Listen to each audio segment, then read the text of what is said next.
Hello friends, welcome to science magnet. दोस्तों, कैसे हैं आप लोग सभी? आई होप सभी बहुत अच्छे हैं, शानदार हैं, जानदार हैं, अच्छे से पढ़ाई चल रही होगी। ठीक है, ऐसी मैं उम्मीद आप लोगों से करता हूं कि जो भी मैं पढ़ा रहा हूं घर पे जाके पढ़ रहे होंगे। दोस्तों, अभी तक जो हम लोगों ने पढ़ा है उससे संबंधित मैं कुछ क्वेश्चंस करवा देता हूं जो प्रीवियस ईयर में पूछे गए हैं, है ना। तो अगर आप लोगों ने क्लास अच्छे से देखी है तो आप लोगों को क्वेश्चन में कहीं कोई दिक्कत नहीं आएगी, बहुत आराम से आप लोग सॉल्व कर लेंगे। चलिए, जैसे बताओ, क्वेश्चन में बोला जा रहा है एन कोश में समायोजित किए जा सकने वाले इलेक्ट्रॉन की संख्या क्या है। इस एन कोश में कितने इलेक्ट्रॉन को आप लोग डाल सकते हो? आपको पता है सर, जो न्यूक्लियस होता है ना, नाभिक होता है, इसके चारों ओर जो कक्षा होती है, पहली कक्षा, दूसरी कक्षा, सर हम लोग विशेष नाम से जानते हैं। जैसे पहले वाले को के कक्षा भी बोल दो, दूसरे को एल, तीसरे को एम और चौथे को एन। तो एन का मतलब क्या है? चौथे की बात हो रही है। और किसी भी कक्षा में अधिकतम इलेक्ट्रॉन कितने आ सकते हैं उसका सूत्र है 2n²। तो एन का मान 4 रखो, 4 का स्क्वायर 16, 16 दूनी 32, है ना। सिंपल सा क्वेश्चन है, ये आप लोगों का ग्रुप डी में पूछा गया है 2018 वाले में। चलिए नेक्स्ट हम लोग बात करते हैं, तीसरी कक्षा को शेल के रूप में निरूपित किया जाता है। कौन से शेल के रूप में? बताओ, कौन से कोश के रूप में? तो के एल एम, तीसरे का मतलब एम कोश या एम, आप लोग कक्षा जो भी इसको बोलना चाहे। चलिए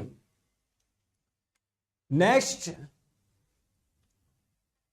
तीसरे शेल में कितने इलेक्ट्रॉन आ सकते हैं अधिकतम? तो 2n² लगाओ, n का मान कितना है? 3, 3 का स्क्वायर 9, 9 दूनी 18। ठीक है, तो करेक्ट आंसर आपका ऑप्शन नंबर सी। दोस्तों, एक दो दिन से है ना थोड़ा सा क्लास में इशू आ रहा होगा।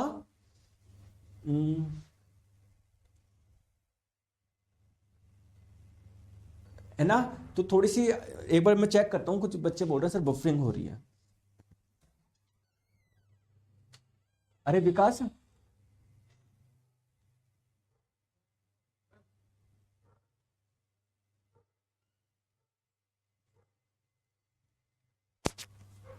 क्लास में बफरिंग हो रही है, देखना एक बार, क्लास चला के देखना बफरिंग हो रही है, मोबाइल चलाओ। मैं चेक कराता हूं, आप निश्चिंत रहिए एक बार।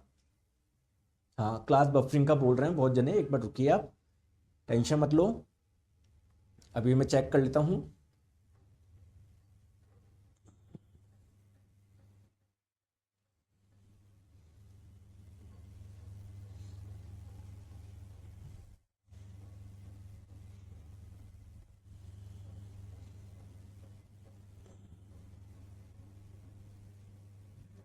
है क्या हुआ? फोन लाना एक बार। अटक अटक के चल रही है।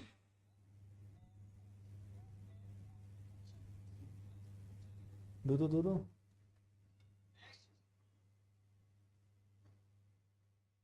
होता है, इसके चारों जो कक्षा होती है, पहली कक्षा, दूसरी कक्षा, सर हम लोग विशेष नाम से जानते हैं। जैसे पहले वाले को के कक्षा भी बोल दो, दूसरे को एल, तीसरे अभी वो चेक करना आप लाइव में ना, मैं पढ़ा रहा हूँ अभी। सब नहीं आएंगे, नहीं। चलिए, है ना दोस्तों, आई थिंक मैंने चेक कर ली, सही है बिल्कुल, है ना, कोई दिक्कत नहीं है। चलिए स्टार्ट करते हैं हम लोग आगे का नेक्स्ट क्वेश्चन। चलो, एक तत्व की परमाणु संख्या या परमाणु क्रमांक आप लोग बोल दीजिए 13 दिया हुआ है। तो आपको बताना है इसमें कितने शेल होंगे, कितने कोश होंगे। देखो, परमाणु क्रमांक आपसे आपको क्या पता पड़ता है? प्रोटॉन की संख्या। तो प्रोटॉन की संख्या है 13, जितने प्रोटॉन होता है उतने इलेक्ट्रॉन होता है। प्रोटॉन 13 तो इलेक्ट्रॉन भी 13। दोस्तों, किसी भी परमाणु में बीच में होता है न्यूक्लियस यानी नाभिक, और उसके चारों ओर क्या होती है? कक्षाएं होती है जिसमें इलेक्ट्रॉन चक्कर लगाते हैं। पहली कक्षा में कितने इलेक्ट्रॉन रह सकते हैं सर? अधिकतम 2 रह सकते हैं। दूसरी कक्षा में 8, तो 13 में से 10 को 2 से ऐड कर दिया, बचे हुए 3। अगली कक्षा में चले जाएंगे तो इसमें कितने कोश होंगे आप लोगों के? कितने शेल होंगे? 3 होंगे। ऑप्शन नंबर ए आप लोगों का सही आंसर हो जाएगा। ठीक है, चलिए आ जाओ नेक्स्ट क्वेश्चन आपके स्क्रीन पे, बताओ।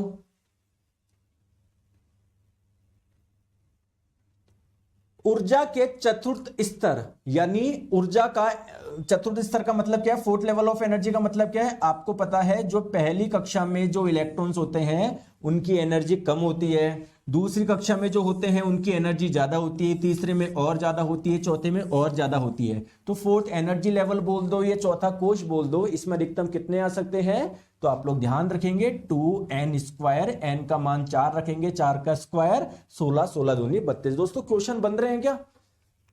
बंद रहे क्या? चलो बताओ, कार्बन के इलेक्ट्रॉनिक विन्यास में शामिल कोषों की कुल संख्या कितनी है? ये ग्रुप डी 2022 का क्वेश्चन, बताइए। ठीक है, तो कार्बन का परमाणु क्रमांक कितना होता है? 6 होता है। कार्बन का परमाणु क्रमांक 6, यानी कार्बन के परमाणु में प्रोटॉन की संख्या 6। जितने प्रोटॉन होते हैं उतने ही इलेक्ट्रॉन होते हैं। प्रोटॉन 6 तो इलेक्ट्रॉन भी 6। दोस्तों पहली कक्षा में कितने इलेक्ट्रॉन आ सकते हैं सर? 2। बचे हुए 4 अगली कक्षा में चले जाएंगे। कोई दिक्कत तो नहीं है किसी को? नहीं है तो टोटल कितने कोष हो गए इसमें? 2 कोष हो गए। ऑप्शन नंबर बी आपका सही आंसर हो जाएगा। चलिए बताएं, बाह्यतम कोष में उपस्थित इलेक्ट्रॉन की संख्या को क्या बोलते हैं? जैसे कार्बन का भी आपने बताया, कार्बन की पहली कक्षा में 2 होते हैं, दूसरे में 4 होते हैं। जैसे सोडियम का इलेक्ट्रॉनिक विन्यास क्या होता है? पहली कक्षा में 2, दूसरे में 8, तीसरे में 1। दोस्तों जो बाह्यतम कक्षा होती है ना, जो बाह्यतम कक्षा, उसमें जो इलेक्ट्रॉन्स होते हैं उसे वैलेंस इलेक्ट्रॉन बोलते हैं, यानी संयोजी इलेक्ट्रॉन्स बोलते हैं। संयोजी इलेक्ट्रॉन्स, जैसे अगर कोई पूछे कि कार्बन में कितने वैलेंस इलेक्ट्रॉन है, कितने संयोजी इलेक्ट्रॉन है, आप लोग बोलोगे 4 है। सोडियम में कितने हैं? 1 है। क्लियर है क्या? क्लियर है क्या? सर ये साइंस बैच हम है परचेज किया है, क्या एलपी टेक्नीशियन का सारा क्वेश्चन बनेगा क्या? नहीं बनेगा, नहीं बनेगा। बैच परचेज करने से नहीं बनता। बैच में जो मैंने पढ़ाया है, अगर वो आप पढ़ रहे हो अच्छे से, तो LP technician, JE, group D सब बनेगा। ठीक है रामदेव कुमार जी, समझ गए? और मैं आपको करवा भी रहा हूं। चलो नेक्स्ट, आरआरबी जेई का एक क्वेश्चन है, इलेक्ट्रॉन्स की वह अधिकतम संख्या जो बाह्यतम कक्षा में रह सकते हैं। दोस्तों किसी भी आउटर मोस्ट शेल में या सबसे बाहरी कक्षा में अधिकतम कितने इलेक्ट्रॉन रह सकते हैं? दोस्तों 8 से ज्यादा नहीं रह सकते, ये बात आप लोगों को पता है। चलिए, तो अब हम लोगों ने अभी तक जो पढ़ा उससे समझ मैंने क्वेश्चन करवाया और आप लोग देख रहे हो, आप लोगों से आराम से क्वेश्चन बन जाएंगे। ठीक है ना? हम लोग कल कुछ पढ़ रहे थे, जैसे मैंने शेल कोश के बारे में कुछ बताया था, सब शेल के बारे में बताया था, ऑर्बिटल कक्षक के बारे में बताया था। कुछ भी नहीं बताया था, मैं बस ये बोलना चाह रहा हूं दोस्तों, एटम जो होता है ना, परमाणु, परमाणु के बीच में होता है न्यूक्लियस यानी नाभिक, उसके चारों ओर क्या होते हैं? कोश होते हैं। पहला कोश, दूसरा कोश, तीसरा कोश। दोस्तों इस कोश के अंदर भी आप लोगों के उपकोश पाए जाते हैं। जैसे मैं आपको बोलूं कि मध्य प्रदेश है, ये पूरी जगह मध्य प्रदेश है, लेकिन दोस्तों मध्य प्रदेश के अंदर भी तो अलग अलग जगह है। इंदौर है, आप लोगों का उज्जैन है, समझ रहे हो? तो वैसे भी कोश के अंदर भी अलग अलग जगह होती है जिसे आप लोग उपकोश बोल रहे हैं। और दोस्तों उपकोश के अंदर कुछ जगह है जहां पर आप लोगों के इलेक्ट्रॉन मिलेंगे, जिसे आप लोग ऑर्बिटल या कक्षक बोलेंगे। हम बस इतना अधिक स्तर पर नहीं पढ़ते, इसलिए हम लोग बोलते हैं इलेक्ट्रॉन इस कोश में है या इस कोश में है या इस कोश में है। लेकिन जब मैंने आपको बता दिया कि यार कोश के अंदर भी कुछ चीजें होती है, तो आपको ध्यान रखना है, हाँ सर कोश के अंदर उपकोश होते हैं, उपकोश के अंदर कक्षक होते हैं। ठीक है, आ जाओ। चलिए दोस्तों आइए थोड़ा सा विजुअलाइज करें क्या।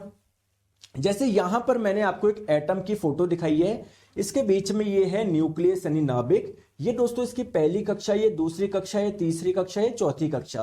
पहली कक्षा को आप लोग के कोश भी बोल सकते हो, दूसरे को एल, तीसरे को एम, चौथे को एन बोल सकते हो, कहीं कोई दिक्कत नहीं है, बिल्कुल। अब दोस्तों मेरा एक क्वेश्चन है, जैसे मैंने बताया था आपको कोश के जैसे नाम होते हैं के, एल, एम, एन, वैसे ही दोस्तों मैंने आपको बताया था उपकोश के भी अलग अलग नाम होते हैं। क्या? एस उपकोश, पी उपकोश, डी उपकोश, एफ उपकोश। तो अगर मैं आप लोगों से कल क्या मैंने बताया था कि पहले कोश में कौन कौन से उपकोश मिलेंगे? सर केवल एस उपकोश होता है पहले कोश में, दूसरे में एस भी, पी भी, तीसरे में एस भी, पी भी, डी, ये उपकोश मिलेंगे, है ना। चौथे कोश में एस, पी, डी, एफ, ये आपको उपकोश मिलेंगे। ये बात क्लियर है क्या?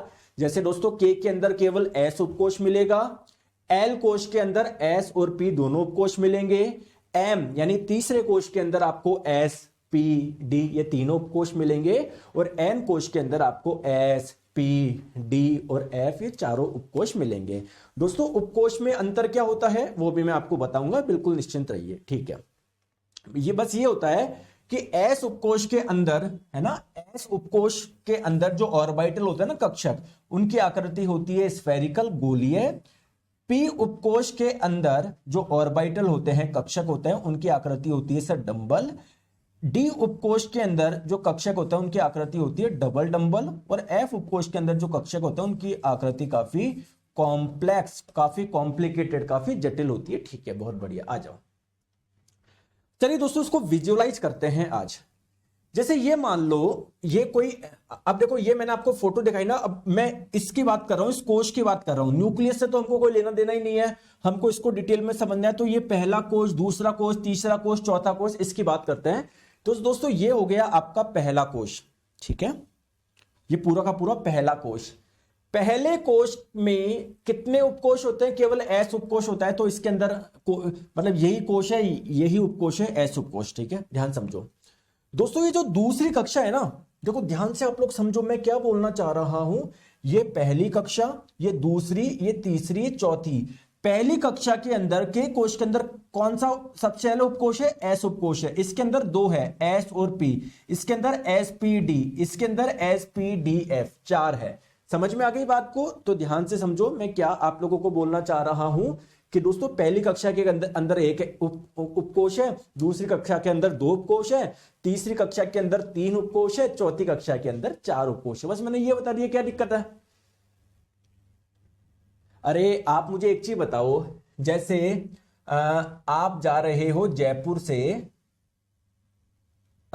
एक एग्जांपल लेते हैं, जैसे मान लो मैं जा रहा हूं जयपुर या दिल्ली से श्रीलंका जा रहा हूं, गाड़ी से जा रहा हूं, कार से जा रहा हूं श्रीलंका। तो दोस्तों सीधे ही पहुंच जाओगे क्या? नहीं सर, बीच में जयपुर से आओगे दिल्ली भी पड़ेगा, बीच में सर आप लोगों के है ना मुंबई, कर्नाटक, केरला ऐसे जगह आएगी, तब जाके हम लोग श्रीलंका पहुंचेंगे। इस बात सही है ना?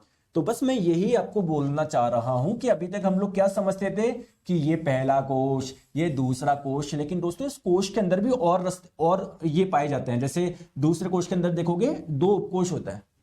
समझ में आ रहा है? मैंने थोड़ा सा आपको विजुअलाइज कराने की कोशिश करी है।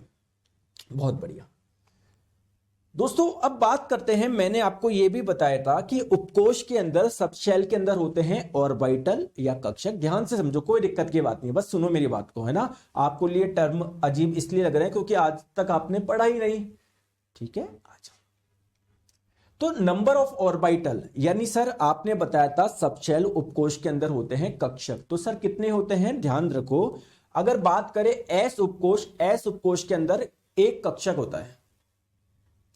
पी उपकोश के अंदर तीन कक्षक होते हैं। डी उपकोश के अंदर 5 होते हैं। एफ के अंदर 7 होते हैं। याद रख लोगे।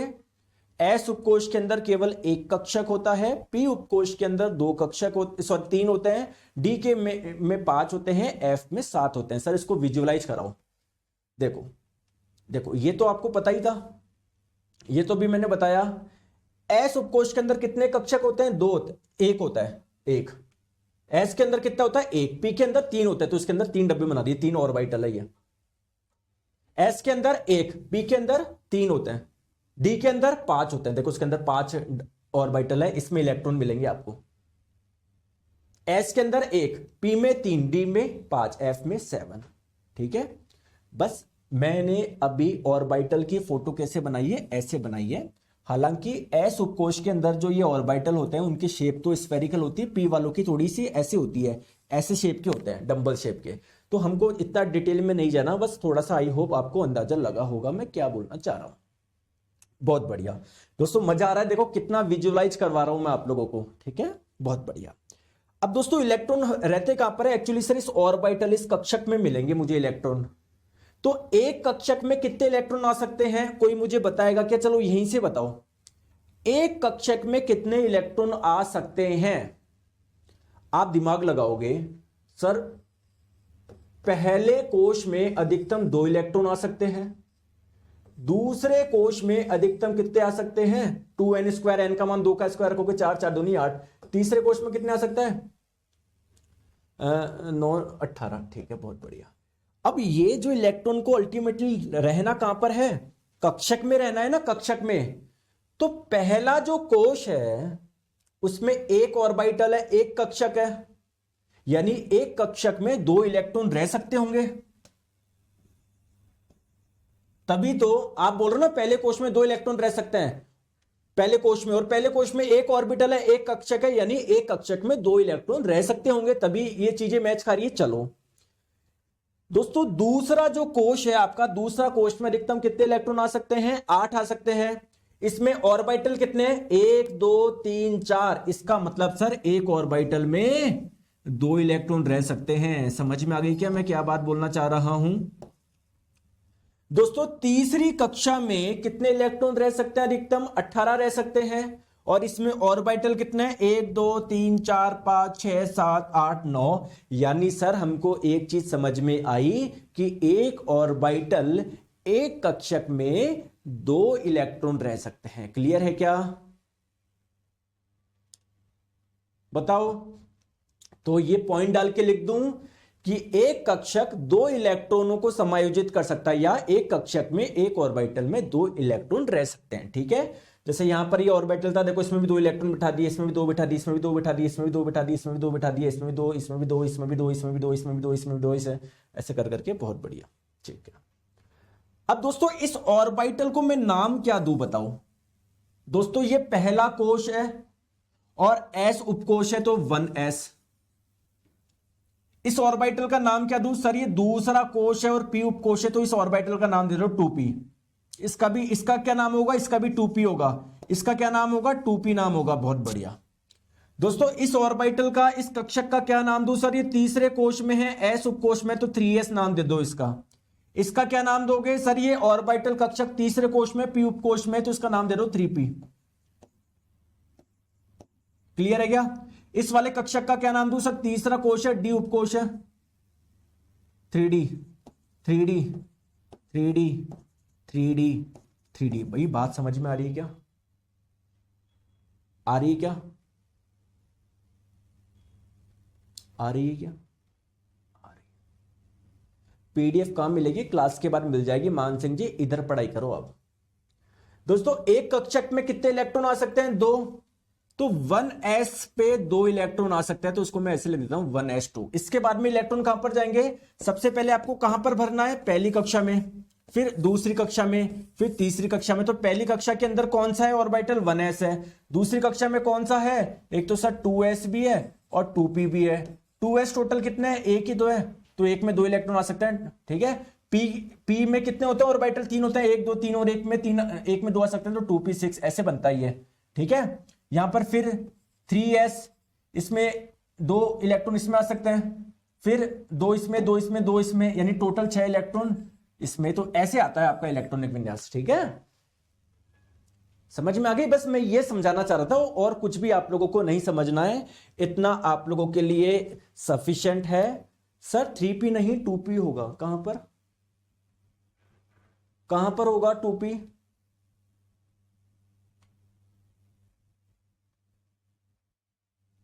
कहां पर होगा? जे हाँ 2s। ये कौन सा बोलना चाह रहे हो आप? अच्छे से समझ में आ गया? मोनू आलम जी बोल रहे हैं मस्त समझाया sir, thank you, thank you so much. आप समझ रहे हो इसलिए आपको समझ में आ रहा है। ठीक है, तो बस ये थोड़ा सा देखो हमने कितना डिटेल में जाके पढ़ा है ये, क्योंकि हम लोग नहीं चाहते एक भी कॉन्सेप्ट आपका एक भी क्वेश्चन आ जाए तो आप लोग हड़बड़ा जाओ। वैसे तो सारे क्वेश्चन आप प्रीवियस ईयर क्वेश्चन बना भी लोगे, हम तो उसके हल्का सा डेप्थ में पढ़ रहे हैं क्योंकि आजकल क्वेश्चन आने लग गए। चलो आ जाओ। ठीक है, तो पहले इलेक्ट्रॉन 1s में जाएंगे, फिर 2s में, फिर 2p में, फिर 3s 3p 3d, फिर 4s 4p 4d। ये सिंपल सी चीज है। चलो आ जाओ। अब दोस्तों हम लोग बात करते हैं, हेडिंग डाल लो क्वांटम नंबर यानी क्वांटम संख्या। सर ये क्वांटम संख्या क्या होता है? सर ये कुछ भी नहीं है, एक प्रकार का एड्रेस है।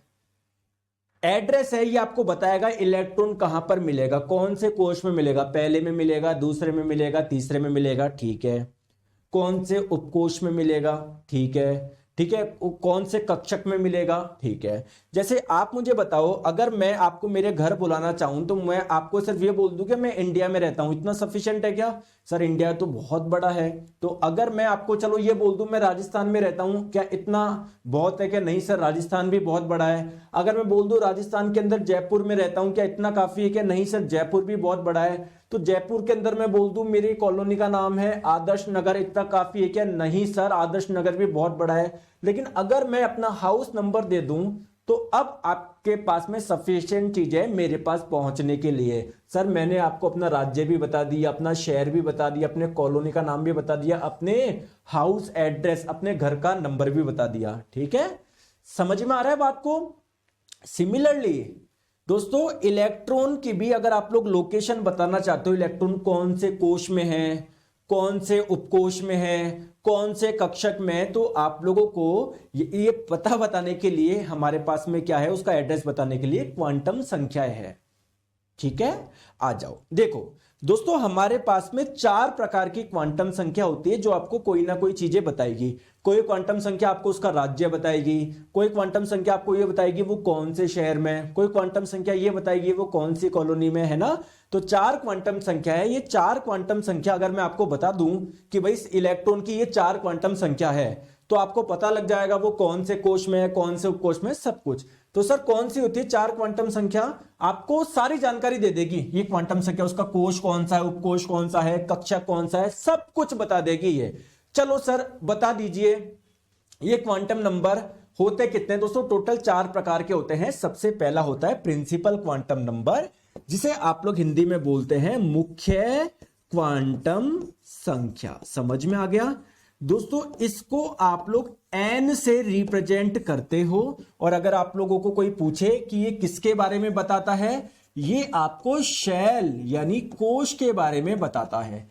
कैसे बताता है दोस्तों, अगर किसी इलेक्ट्रॉन के लिए प्रिंसिपल क्वांटम संख्या, मुख्य क्वांटम संख्या का मान 1 है, इसका मतलब वह इलेक्ट्रॉन आपको कहां पर मिलेगा, पहले कोश में मिलेगा, पहले शेल में मिलेगा, के शेल में मिलेगा, के कोश में मिलेगा, जो भी आप लोग बोलेंगे। अगर किसी इलेक्ट्रॉन के लिए n का मान 2 है, इसका मतलब वह दूसरे कोश में मिलेगा, l कोश में मिलेगा। अगर किसी इलेक्ट्रॉन के लिए n का मान 3 है, इसका मतलब वह m कोश में मिलेगा। किसी इलेक्ट्रॉन के लिए n का मान 4 है, इसका मतलब वह n कोश में मिलेगा। अगर आप लोगों से कोई पूछे कि मुख्य क्वांटम संख्या का मान 0 हो सकता है क्या, 0 हो सकता है क्या, हो सकता है क्या, नहीं, 0 का मतलब कुछ है ही नहीं सर। n बराबर 1 2 3 4 ये अलग अलग कोश को बता रहे, तो कोश 0 वा कोश कौन सा होगा, है ना, तो n का मान 0 नहीं हो सकता।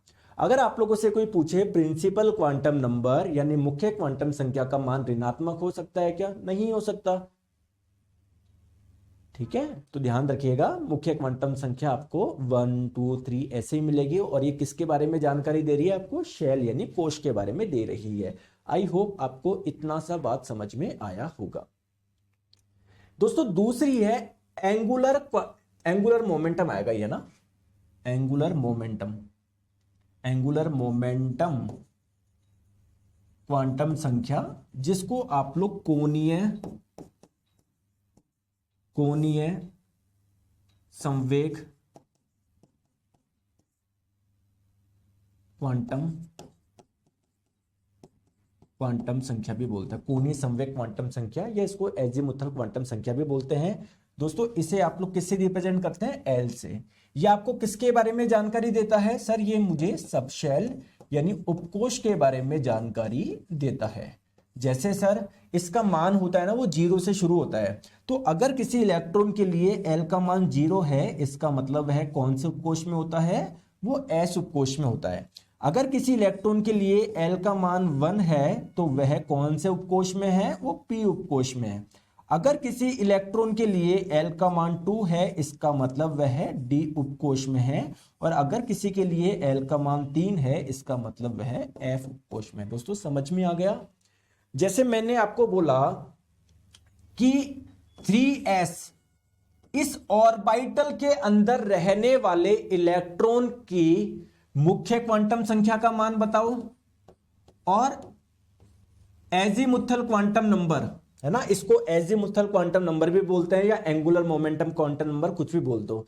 तो मैंने आपको बोला कि 3s एक ऑर्बिटल है, एक कक्षक है, इसके अंदर क्या है, मान लो 2 इलेक्ट्रॉन है, तो इस इलेक्ट्रॉन का आप लोग प्रिंसिपल क्वांटम नंबर, मुख्य क्वांटम संख्या बताओ। तो सर ये जो ऑर्बिटल है, ये जो कक्षक है कहां पर, तीसरे कोश में और एस उपकोश में। ठीक है, तो मुख्य क्वांटम संख्या आपको कोश के बारे में तो बताती है, तो अगर मुख्य क्वांटम संख्या का मान 3 होता है, तो इसका मतलब है तीसरे कोश में, तो इसका मतलब मुख्य क्वांटम संख्या का मान 3 हो गया। दोस्तों ये जो एल है, ये आपको किसके बारे में बताती है, सबशेल उपकोश के बारे में। ये सबशेल कौन सा है, एस सबशेल है। एल सबशेल का मतलब एल का मान कितना, 0। समझ गए बात को। ठीक है, सिंपल सी चीज है, बहुत बढ़िया सर, आ जाओ। इसके बाद में दोस्तों मैग्नेटिक क्वांटम नंबर, इसे आप लोग हिंदी में बोलते हैं चुंबकीय क्वांटम संख्या। ठीक है, तो इसने आपको बताया कोश के बारे में, इसने आपको बताया उपकोश के बारे में, ये आपको किसके बारे में बताती है, ऑर्बिटल यानी कक्षक के बारे में बताती है। अभी आगे हम लोग डिटेल में डिस्कस करेंगे, डोंट वरी। ठीक है, आ जाओ दोस्तों। एक राज की बात है जो मैंने आपसे छुपा के रखी। सर क्या? शेल के अंदर होते हैं सब शेल और सब शेल के अंदर होते हैं ऑर्बिटल। ये राज की बात तो मैंने बता दी आपको कि कोश के अंदर होते हैं उपकोश, उपकोश के अंदर होते हैं कक्षक ऑर्बिटल। दोस्तों जैसे मान लो ये कोई ऑर्बिटल एक कक्षक है, मैंने एक राज की बात तो बता दी कि एक कक्षक में कितने रह सकते हैं, 2 इलेक्ट्रॉन रह सकते हैं। ठीक है दोस्तों, एक राज की बात और है कि जो इलेक्ट्रॉन ना वो चुपचाप नहीं बैठता, वो स्पिन करता रहता है, ऐसे स्पिन करता रहता है अपनी जगह पर। ठीक है, तो दोस्तों इसमें 2 इलेक्ट्रॉन रहते हैं, दोनों स्पिन करते रहते हैं, लेकिन क्या है, एक इलेक्ट्रॉन तो क्या करता है, अगर क्लॉकवाइज घूम रहा है तो दूसरा एंटी क्लॉकवाइज घूमेगा। ठीक है, तो बस मैं ये बता रहा हूं किसी ऑर्बिटल के अंदर 2 इलेक्ट्रॉन होते हैं, ये दोनों अंदर क्या करते हैं, स्पिन करते हैं, स्पिन स्पिन है ना, चक्रण करते हैं, क्लॉकवाइज या एंटी क्लॉकवाइज। तो दोस्तों ये इलेक्ट्रॉन जो है वो स्पिन कैसे कर रहे हैं, इसके लिए भी आपके पास में स्पिन क्वांटम नंबर है ना, स्पिन क्वांटम संख्या है जिसको आप लोग एस से डिनोट करते हैं। ये आपको किसके बारे में बताती है कि इलेक्ट्रॉन स्पिन कैसे कर रहा है, चक्रण कैसे कर रहा है। अच्छा मुझे ये बताओ इसके कितने मान पॉसिबल है,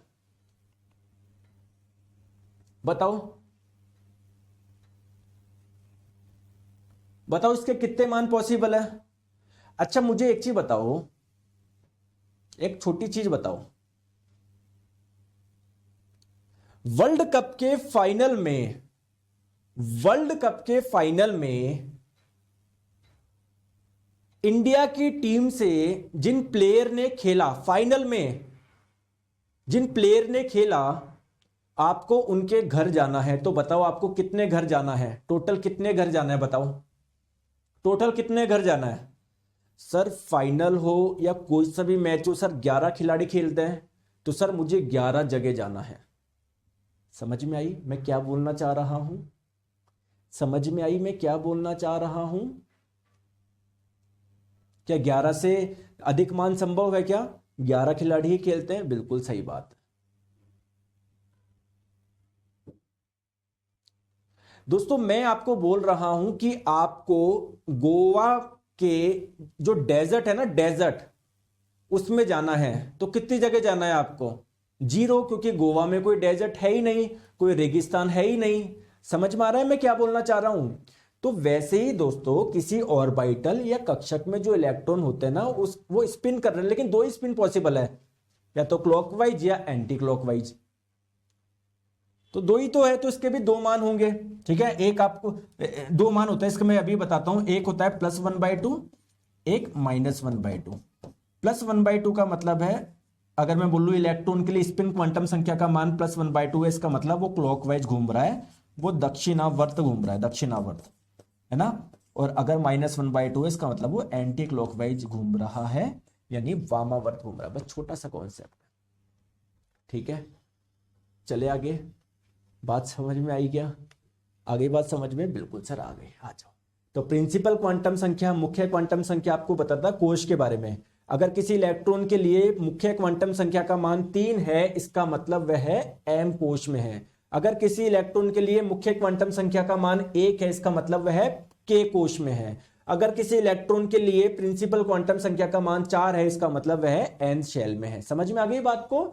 ठीक है, नेक्स्ट बात करते हैं एंगुलर मोमेंटम क्वांटम नंबर, यानी कोणीय संवेग क्वांटम संख्या, जिसे एजीमुथल क्वांटम नंबर भी बोलते हैं। ये किसके बारे में बताता है आप लोगों को, जल्दी से बताओ। सर सबशेल उपकोश के बारे में बताता है आप लोगों को।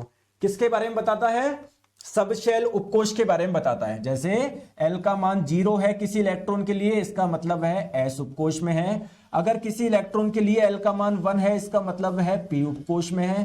किसी इलेक्ट्रॉन के लिए L का मान 2 है, इसका मतलब है D उपकोष में है। किसी इलेक्ट्रॉन के लिए L का मान 3 है, इसका मतलब वह F उपकोष में। यहां तक तो कोई दिक्कत नहीं होगी आपको, ठीक है। आ जाओ दोस्तों, मेरा ये क्वेश्चन है कि अगर मेरा शहर जयपुर है तो क्या मेरा राज्य मध्य प्रदेश हो सकता है क्या, या मेरा राज्य उत्तर प्रदेश हो सकता है क्या, या मेरा राज्य कर्नाटक हो सकता है क्या, या मेरा राज्य हिमाचल प्रदेश हो सकता है कि नहीं सर आपका राज्य राजस्थान होगा क्योंकि जयपुर राजस्थान में पड़ता है। बहुत बढ़िया।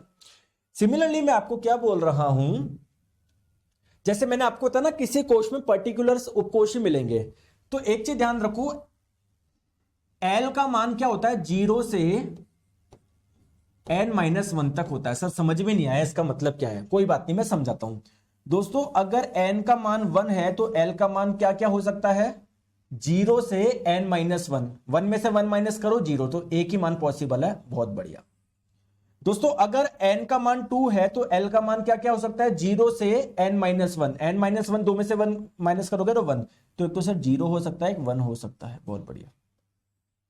अगर n का मान 3 है तो L का मान क्या क्या हो सकता है 0 1 2, ठीक है।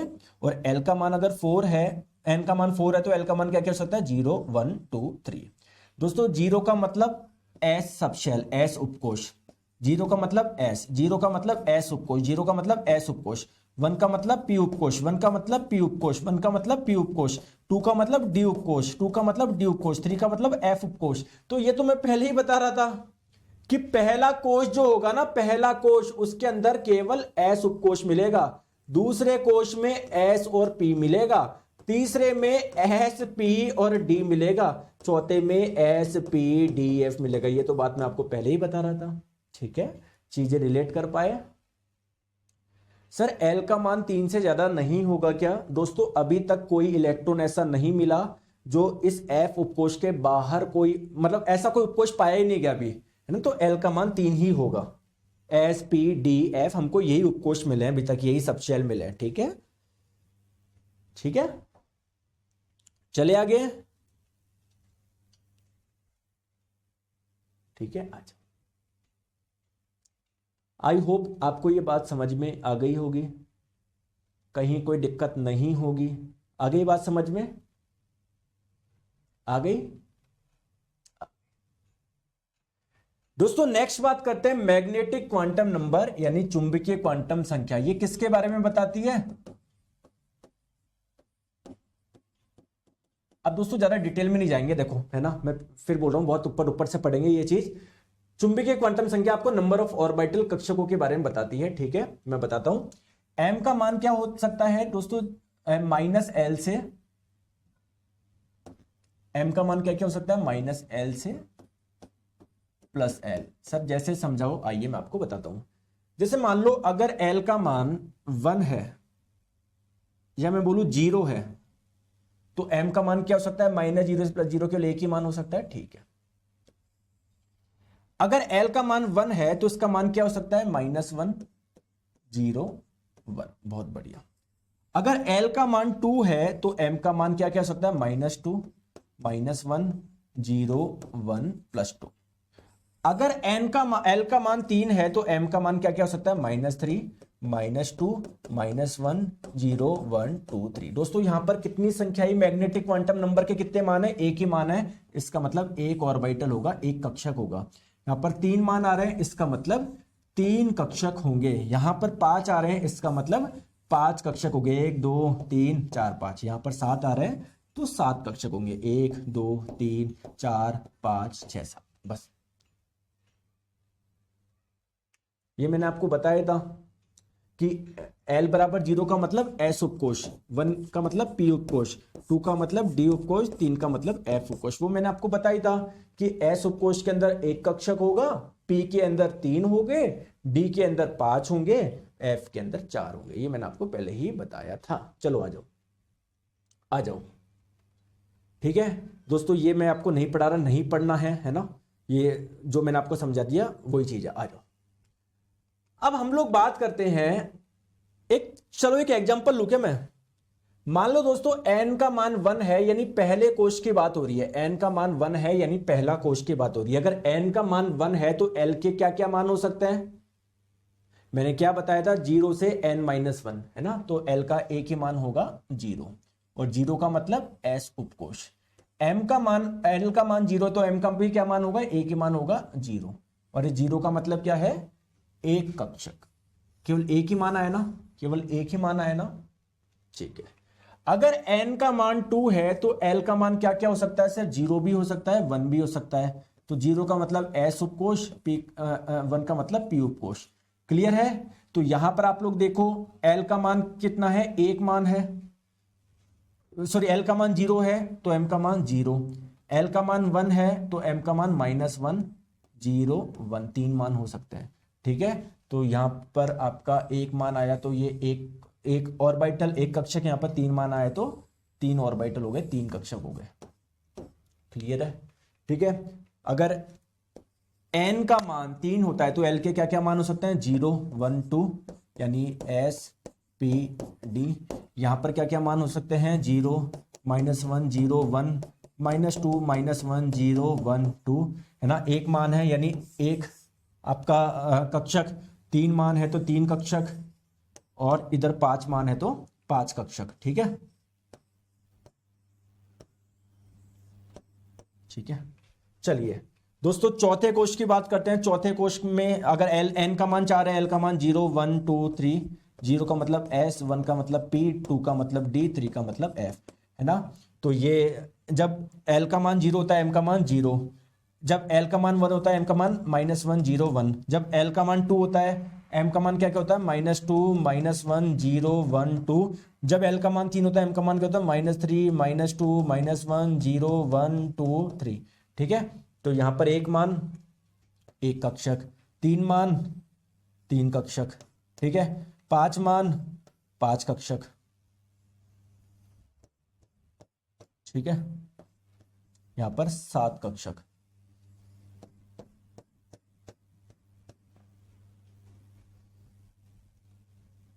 दोस्तों ये जो कक्षक है पहले कोश में और एस उपकोश में तो इसका नाम 1s कर दो, ये दूसरे कोश में एस उपकोश में तो इसका नाम 2s रख दो। ये जो कक्षक है, ये तीनों कक्षक कहां पर है, दूसरे कोश में, पी उपकोश में, तो इसका नाम 2p रख दो, इसका नाम 3s रख दो, इसका नाम 3p रख दो, इसका नाम 3d रख दो। ये जो कक्षक है चौथे कोश में, एस उपकोश में 4s, ये जो कक्षक है वो चौथे कोश में, पी उपकोश में तो 4p, ये जो कक्षक है चौथे कोश में और डी उपकोश में तो 4d, ये जो कक्षक है चौथे कोश में और एफ उपकोश में तो 4f। ठीक है, क्लियर? दोस्तों ये समझ में आया क्या आपको?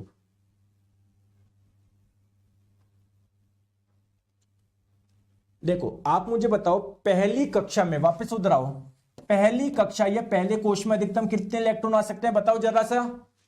सर 2 इलेक्ट्रॉन आ सकते हैं।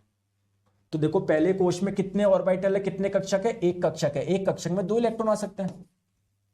ठीक है दोस्तों, दूसरे में अधिकतम कितने इलेक्ट्रॉन आ सकते हैं, 8 आ सकते हैं, तो 4 डब्बे होने चाहिए, 4 कक्षक होने चाहिए। देखो ये रहे 1, 2, 3, 4। चौथे में अधिकतम कितने आ सकते हैं, 32 आ सकते हैं, तो यानी 16 डब्बे होने चाहिए। देखो 1, 2, 3, 4, 5, 6, 7, 8, 9, 10, 11, 12, 13, 14, 15, 16। क्लियर? ठीक है, आ जाओ दोस्तों, ये हो गया आपका पूरा खत्म।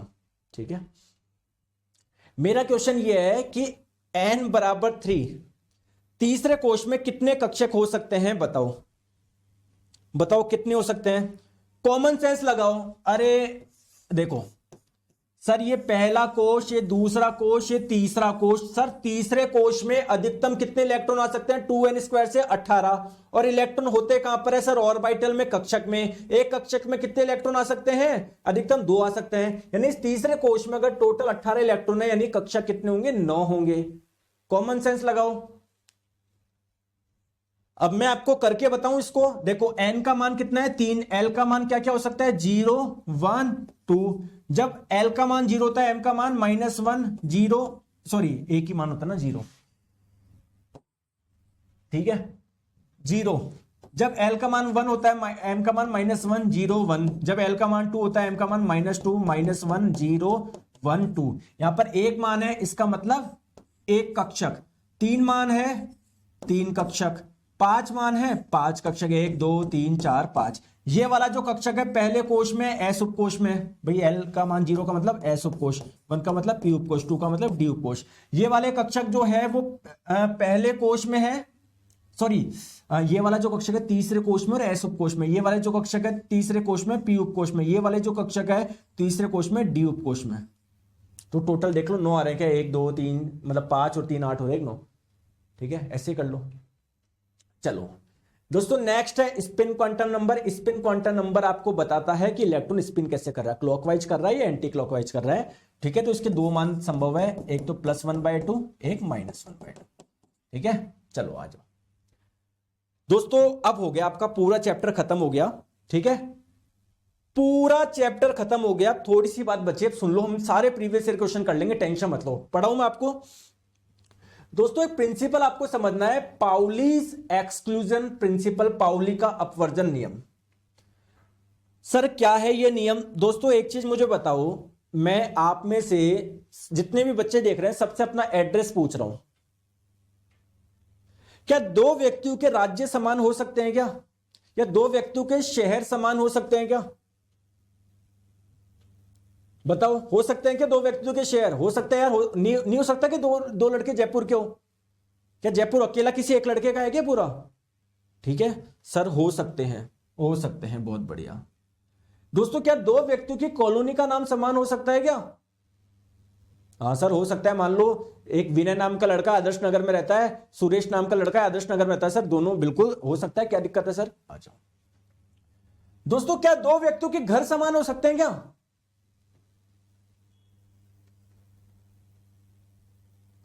क्यों नहीं हो सकते यार? मेरा और मेरे भाई का घर सेम ही तो है, मेरे और मेरे पिताजी हम एक ही तो घर में रहते हैं, मेरी और मेरी माताजी एक ही तो घर में रहते हैं, मैं और मेरी वाइफ जो रहती है एक ही तो घर में रहते हैं। हाँ सर 2 व्यक्तियों का घर समान हो सकता है, बिल्कुल हो सकता है सर, बिल्कुल बहुत हो सकता है, बिल्कुल बढ़िया।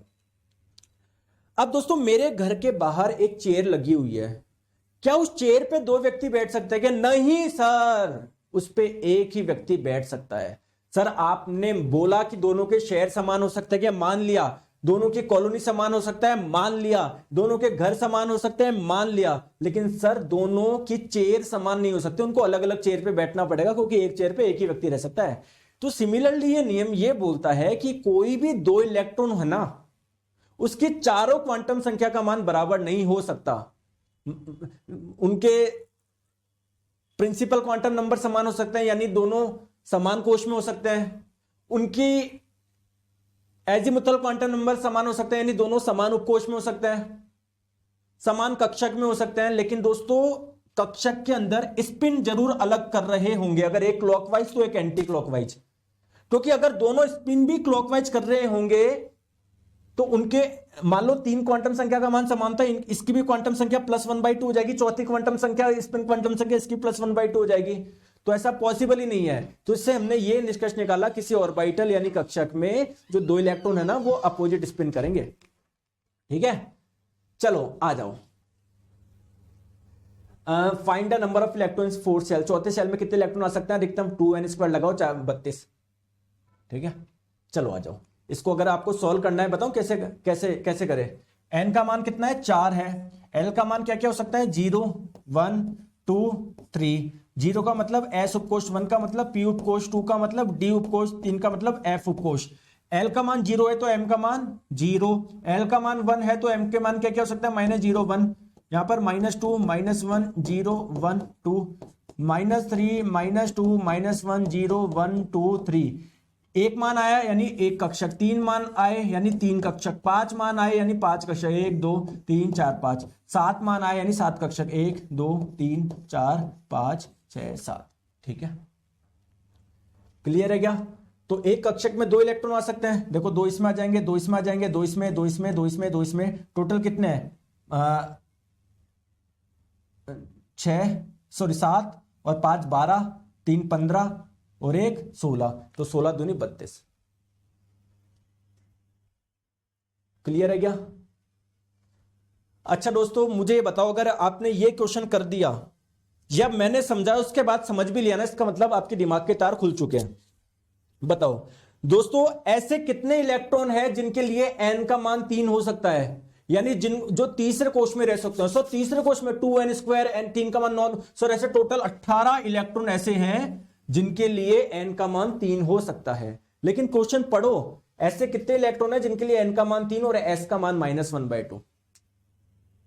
सर देखो, जो इलेक्ट्रॉन्स रहते हैं कहां पर मिलेंगे आपको? ऑर्बिटल कक्षक में मिलेंगे, ठीक है। लेकिन दोस्तों आपको पता है, अगर एक इलेक्ट्रॉन अगर क्लॉकवाइज घूम रहा है तो दूसरा एंटी क्लॉकवाइज घूमेगा, यानी एक के लिए अगर s का मान +1/2 है तो दूसरे के लिए -1/2 होगा। यानी टोटल जो 18 इलेक्ट्रॉन है उसमें से आधों का मान +1/2, आधों का मान -1/2, तो ऐसे टोटल 9 इलेक्ट्रॉन है जिनके लिए n का मान 3 और s का मान -1/2 या +1/2, जो भी बोल दो आप। आ गई बात समझ में? तो ये हो गया आपका पूरा कंप्लीट, ठीक है, ठीक है। आ जाओ, चले आगे, चले दोस्तों, आज हो जाएगा पूरा, टेंशन मत लो, आज हो जाएगा। अगर मैं आपको बोलूं किसी भी कोष में इलेक्ट्रॉन का वितरण कैसे होगा, पहले कोष में कितना आएगा, दूसरे में कितना आएगा, तीसरे में कितना आएगा, ये हम लोग देखने वाले हैं, जो मैंने आपको थोड़ा बहुत बताया भी। लेकिन अब आपको जानकारी हो गई है उपकोष की, सबशेल की, आपको जानकारी हो गई है कक्षक की, तो आपको यह भी बताना है पहले किस में आएगा, 2s में आएगा या 2p में आएगा, पहले 3s में आएगा या 3p में आएगा। अब यह भी तो जानकारी होनी चाहिए। तो कैसे इलेक्ट्रॉन का वितरण होता है, इसके लिए हमारे पास में 3 चीजें हैं। एक तो बोर-बरी स्कीम हमारी हेल्प करेगा, इन्होंने बहुत अच्छी हेल्प कर दी, इन्होंने बता दी किसी भी कोष में अधिकतम कितने इलेक्ट्रॉन आ सकते हैं, कैसे आपका डिस्ट्रीब्यूशन करना है, आपने बता दिया। अरे गौतम घोष जी, सर एलपी टेक्नीशियन 10+2 फिजिक्स में ट्रेड कुछ कॉमन चैप्टर है, ये यही कोर्स में वही करने से हो जाएगा? नहीं, बिल्कुल भी कॉमन नहीं है, 11वीं 12वीं का आता है उसमें, इधर पढ़ लो यार, ये जनरल साइंस है, ठीक है। दोस्तों दूसरा है ऑफ-बाउ प्रिंसिपल। ये ऑफ-बाउ सिद्धांत क्या बोलता है आज हम लोग देखेंगे, और उसके बाद में हुंड का नियम। इन तीनों से आपको एग्जैक्ट पता पड़ जाएगा कि यार इलेक्ट्रॉन कौन से कोष में पहले जाएगा, कौन से उपकोष में जाएगा, कौन से कक्षक में जाएगा। चलो स्टार्ट करें ऑफ-बाउ प्रिंसिपल। देखो दोस्तों, पहले कोष के अंदर s उपकोष होता है और उसके अंदर जो ऑर्बिटल होते हैं, कक्षक होते हैं, बिल्कुल बढ़िया है ना। तो केवल 1s ही पॉसिबल होगा क्योंकि पहले कोष में केवल s उपकोष होता है, दूसरे में 2s 2p, तीसरे में 3s 3p, चौथे के लिए 4s 4p 4d 4f। ठीक है, तो आपको क्या करना है, आपको कुछ भी नहीं करना, एक चीज करो, 1s 2s 3s 4s 5s 6s लिख लो। कोई दिक्कत है क्या? दिक्कत नहीं है ना। 2s 2p 3s 3p 4s 4p 5s 5p 6x 6p लिखने में कोई दिक्कत है क्या? नहीं है।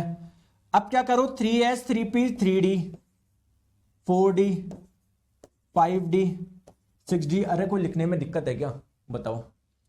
और 4 में f भी होता है तो 4f 5f 6f, ये लिखने में कोई दिक्कत है क्या? अब क्या चलाओ, तीर चलाओ, तीर चलाओ, ऐसे तीर चलाओ, ऐसे तीर चलाओ।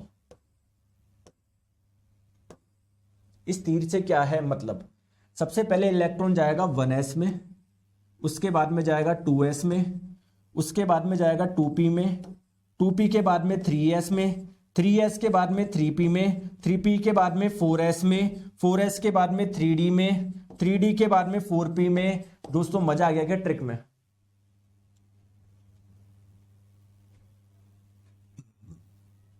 मजा आया क्या? नहीं सर नहीं आया मजा। आइए, तो दोस्तों ऑफ-बाउ प्रिंसिपल क्या है? ऑफ-बाउ प्रिंसिपल ये बोल रहा है इलेक्ट्रॉन पहले उस कक्षक में जाएगा जिसकी एनर्जी कम होती है। और किसी भी कक्षक की एनर्जी कैसे निकाल सकते हो आप लोग? n+l से निकाल सकते हो, n+l से। दोस्तों जिस कक्षक की n+l का मान कम, उसकी एनर्जी कम और उसमें इलेक्ट्रॉन पहले जाएगा। सर ये निकाले कैसे? चलो मुझे बताओ, इलेक्ट्रॉन पहले 3s में जाएगा या 4d में जाएगा? कौन से कक्षक में जाएगा बताओ? 3s में 4d में? बताओ जल्दी से बताओ। देखो आराम से करो, कोई बात नहीं, देखो मेरी बात समझो। सर ये जो 3s कक्षक है ये कहां पर है? सर तीसरे कोष में और s उपकोष में। तीसरे कोष का मतलब है इसके मुख्य क्वांटम संख्या का मान हो गया 3 और s उपकोष का मतलब हो गया इसके एजीमुथल क्वांटम संख्या का मान हो गया 0। तो इसके n प्लस एल का मान कितना हुआ, 3 प्लस 0 करोगे तो 3। दोस्तों ये जो 4D कक्षक है वो चौथे कोश में, यानी n का मान 4। ये जो 4D कक्षक है कौन से उपकोश में, डी उपकोश में, तो l का मान कितना हो जाएगा, 2 हो जाएगा। तो कैलकुलेट करो, 4 प्लस 2 6 आ रहा है। तो मुझे बताओ इलेक्ट्रॉन पहले कहां पर जाएगा, इसमें जाएगा या इसमें जाएगा, सर इसमें जाएगा। जिसकी एनर्जी कम होती है इलेक्ट्रॉन पहले उसमें जाता है, और जिसकी ज्यादा होती है इसमें जाएगा। समझ में आ गया। चलो आप कंपेयर करके बताओ। दोस्तों 3p में पहले जाएगा इलेक्ट्रॉन या 2s में जाएगा, जरा बताओ दोनों के लिए n प्लस एल का मान बताओ। सर 3p कक्षक तीसरे कोश में यानी मुख्य क्वांटम संख्या का मान 3, p उपकोश में यानी एजीमुथल क्वांटम संख्या का मान 0, तो 3 प्लस 0 3। दोस्तों ये जो आपका कक्षक है ऑर्बिटल है वो दूसरे कोश में है, तो n का मान 2, s उपकोश में तो l का मान 0, तो कितना हो जाएगा 2 प्लस 0, आप सॉरी दोस्तों l का मान 1 होगा इधर, तो 3 प्लस 1 4 होगा, ठीक है। हाँ, और इधर कितना होगा 2 प्लस 0 2। तो किसकी एनर्जी कम है, जिसका n प्लस एल का मान कम उसका एनर्जी कम, तो इसकी एनर्जी कम है, इसकी ज्यादा है, ठीक है। समझ में आ गया। अच्छा एक चीज बताऊं दोस्तों, 4p और 5s में, 4p और 5s में बताओ किस में जाएगा इलेक्ट्रॉन। चलो निकालो, n प्लस एल निकालो, n प्लस एल निकालो, n प्लस एल निकालो। तो इसके लिए n का मान 4, l का मान कितना है, p उपकोश का मतलब l का मान 1, तो 4 प्लस 1 5। यहां पर देखो ये कक्षक पांचवें कोश में तो n का मान 5, s उपकोश में तो l का मान 0, तो 5 प्लस 0 5। तो देखो यहां पर भी 5 आ रहा है, यहां पर भी 5 हो रहा है। आप लोग बोलोगे सर n प्लस एल का मान समान है।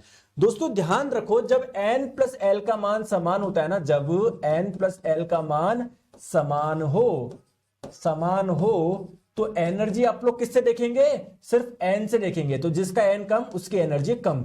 तो यहां पर देखो दोनों के मान समान आ रहे हैं n प्लस एल के, लेकिन इसका n 4 है, इसका n 5 है, तो जिसका n कम उसकी एनर्जी कम, 4p की एनर्जी कम। तो पहले इलेक्ट्रॉन कहां पर जाएगा, 4p में जाएगा, उसके बाद में जाएगा 5s में। समझ गए दोस्तों, जो मैं पढ़ा रहा हूं समझ में आ रहा है क्या, मजा आ रहा है क्या, ये बताओ पहले आप। L बराबर 1 कैसे हुआ प्लीज बताइए। मधुस्मिता जी मैंने बताया तो है, L बराबर 0 का मतलब S उपकोश, L बराबर 1 का मतलब P उपकोश। ये देखो P उपकोश है ना, P उपकोश के लिए L का मान 1 होता है, भी बताया तो था क्वांटम संख्या जब कराया था मैंने आपको, ठीक है। चले आ जाओ। चलो दोस्तों आपको तो सब कुछ आ गया, आप क्वेश्चन करना स्टार्ट करेगा।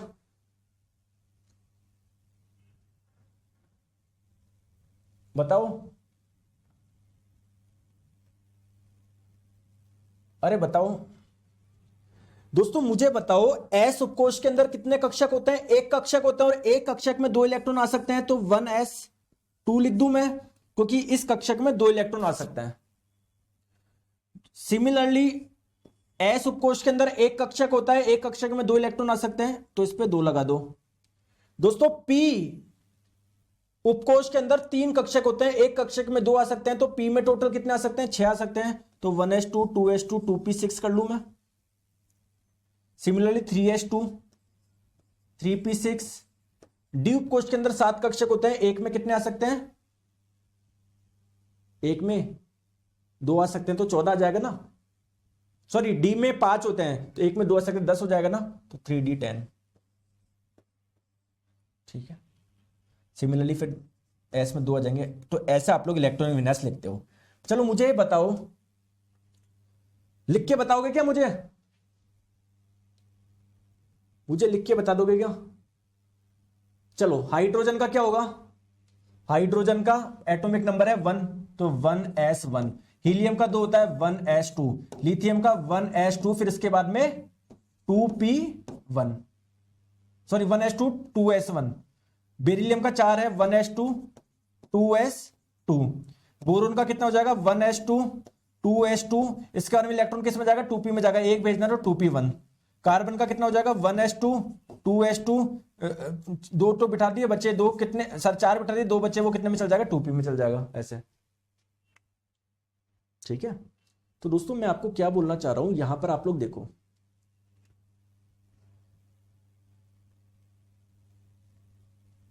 देखो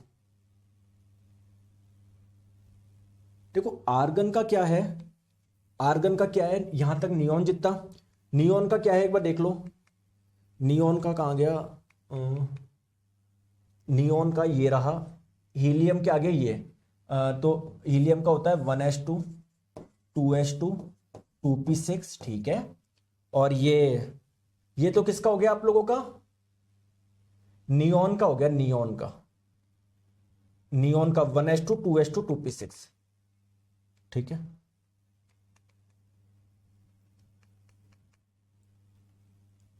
one S to 2s2 2p6 3s2 3p6, ये किसका हो गया, आर्गन का हो गया। अब समझो पोटेशियम का कितना है, आर्गन के आगे 4s1 लगा दो, इसके आगे 4s1 लगा दो। तो अब देखो दोस्तों पहले कोश में कितने इलेक्ट्रॉन है टोटल, 2 इलेक्ट्रॉन है, दूसरे में इसके एस उपकोश में 2, पी में 6, तो दूसरे में आ गए 8, तीसरे में कितने हैं 6 और 2 8, चौथे में कितना है 1। तो अब समझ में आया कैसे आया इलेक्ट्रॉनिक विन्यास 2,8,8,1 जो मैं बता रहा था कि आपको पता पड़ जाएगा ये ऐसा कैसे आया, देखो ऐसे आया ये, ठीक है। चलिए दोस्तों एक लास्ट नियम हम लोग समझते हैं, हुंड का अधिकतम बहुलता का नियम। हुंड का अधिकतम बहुलता का नियम क्या बोलता है समझो। जैसे दोस्तों कार्बन है, कार्बन का परमाणु क्रमांक है 6, ठीक है दोस्तों, 1s 2s 2p, 1s जो कक्षक है इस 2 इलेक्ट्रॉन इसमें आ जाएगा, 2s जो कक्षक है 2 इलेक्ट्रॉन इसमें आ जाएंगे, p के अंदर 3 कक्षक होते हैं तो 6 इलेक्ट्रॉन इसमें आ जाएंगे। दोस्तों आपको इलेक्ट्रॉन बिठाना है, सबसे पहले इलेक्ट्रॉन इसमें जाएंगे, 2 इलेक्ट्रॉन इसमें चले गए, 2 इसमें चले गए। अब क्वेश्चन ये आता है कि सर मैं ऐसे बिठाऊं या पहले मैं जोड़ा बना दूं। तो हुंड का अधिकतम बहुलता का नियम बोलता है कि जहां तक कोशिश रखो पहले इलेक्ट्रॉन को अकेले रखो, अकेले रखो, अकेले रखो। अकेले रखने का मतलब क्या है, जैसे एक इसमें डाल दो एक इसमें डाल दो, बस ये बोलना चाह रहा है, ठीक है, जोड़े मत बनाओ। ये है हुंड का अधिकतम बहुलता का नियम। तो दोस्तों ये आपका पूरा ऑफबाउ का नियम, ये सब कुछ आप लोगों का कवर हो गया, ठीक है, ज्यादा डिटेल में नहीं जाना। देखो मैंने आपको अभी तक इससे पहले जितनी भी क्लास है एग्जाम में वही आएगा। आज की क्लास में आपको क्या थोड़ा सा ध्यान रखना है दोस्तों, मुख्य क्वांटम संख्या क्या होती है उसको रिवाइज करिए, ठीक है। और उसके बाद में मैंने आप लोगों को क्या बताया, कोश उपकोश जो बताया उसको ध्यान रखिए। कल की क्लास में हम लोग सारे प्रीवियस ईयर क्वेश्चन कर लेंगे और जब आप लोग करोगे तो आपको मजा आ जाएगा, अरे सर कितना आसानी से हमको सब कुछ समझ में आ गया।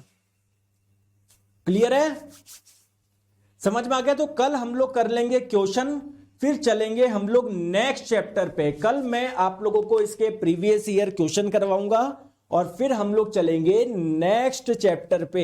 तो कल प्रीवियस ईयर क्वेश्चन कर लेंगे सारे, RRB, JE, group D, ALP, technician, इस सब में आए हुए। तो आप लोग देखोगे अरे सर कितने आसानी से मैं क्वेश्चन को सॉल्व कर पा रहा हूं, ठीक है। Thank you so much.